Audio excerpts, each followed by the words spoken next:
ஆமா, என்ன விஷயங்க? ஒரு ஃபோன் கூட பண்ணாம இங்க வந்திருக்கீங்க? நீங்க வேலை கிளம்புற டைம் தானே, வீட்டுல தான் இருப்பீங்கன்னு வீட்டுக்கு போயிருந்தேன். ஆனா நீங்க பக்கத்துல இருக்கிற கோயிலுக்கு போயிருக்கிறதா சொன்னாங்க, அதான் இங்க வந்தேன். ஓ, அப்படியா? சரி சொல்லுங்க. இல்ல, ஒரு முக்கியமான விஷயம் பேசணும்னு சொன்னேன்ல.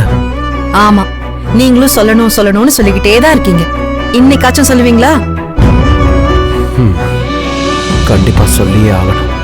உங்களதான் சொல்லுவீங்களா? என்னங்க அங்க எங்கெல்லாம் பாத்துட்டு இருக்கீங்க? அந்த ஆளு எங்க இருந்து வந்துடக்கூடாதுன்னு தான். இன்னைக்கு சொல்லிருவேங்க. சரி சொல்லுங்க.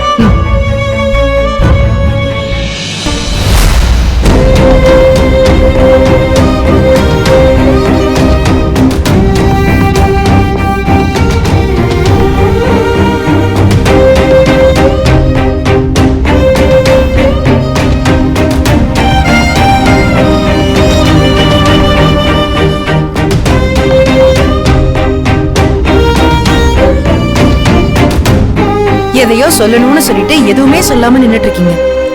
மனசுல இருக்கிறத பேசுறதுக்கு என்ன தயக்கம்? என்னங்க முகம்லாம் வேர்க்குது? உடம்பு எதுவும் சரியில்லையா? இல்ல இல்லங்க, ஒண்ணும் இல்ல. சரி அப்ப சொல்லுங்க. நேத்து அவ கால் பண்ணா. அவனா?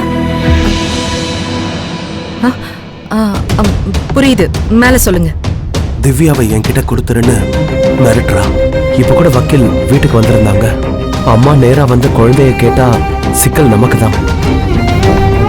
நீங்க தான் சீக்கிரம் மத்த ஏற்பாடுலாம் பண்ணணும்னு சொன்னாங்க. என்ன மத்த ஏற்பாடு? இல்ல, பிரச்சனை சரியாகணும்னா திவ்யாவுக்கு அம்மா வேணும்.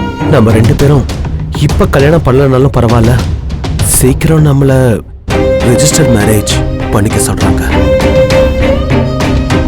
அப்பதான் திவ்யா நம்மளை விட்டு போக மாட்டான்னு சொல்றாங்க.